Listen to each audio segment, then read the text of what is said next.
ముందుగా రైతులందరికీ నమస్కారం అండి. నా పేరు కిరణ్, సింబాటిక్ కంపెనీ నుంచి వచ్చాను. అన్న మీ పేరు? నా పేరు రమణయ్య. రమణయ్య. ఏ ఊరండి? చిన్నారకట్ల కొనగట్ల మండలం ప్రకాశం జిల్లా. ఎన్ని ఎకరాలు వేసారండి నిమ్మ తోట? నేను ఎకరన్నర వేసా. ఎకరన్నర వేసారా? ఎన్ని చెట్లు ఉన్నాయన్న మొత్తం?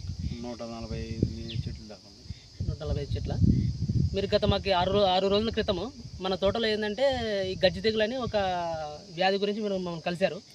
మేము మీకు ఈ మిరాకిల్ అనే మంది ఇచ్చామండి. మిరాకిల్ అనే మంది ఇచ్చాం. ఎన్ని రోజులు అయింది మందు కొట్టి? వారం అయిందా? ఇది కొట్టకముందు మన చేలో ఏమున్నాయన్న, ఎట్లా ఉంది, కొట్టిన తర్వాత ఎలా ఉందన్న? కొట్టకముందు గజ్జి చాలా విపరీతంగా వ్యాపిస్తూ ఉండేది. కొంచెం కొట్టిన తర్వాత గజ్జి ఉధృతి కూడా తగ్గిపోయింది. దాదాపుగా 95% కంప్లీట్గా తగ్గింది. 90% కంట్రోల్ అయిపోయింది.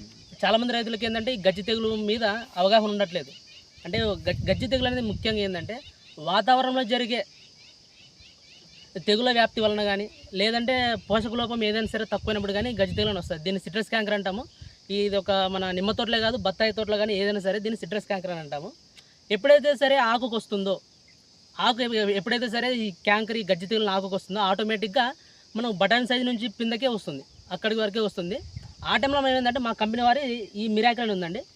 ఈ మిరాకిల్ అనేది ఈ గజ్జి తెగుల మీద కొట్టుకుంటే దాదాపుగా 90% కంట్రోల్ అవుతుంది. 10 మంది రైతులు చెప్పుకోవచ్చండి అనేది. అవును, చెప్పుకోవచ్చు. బాగానే పనిచేస్తుంది.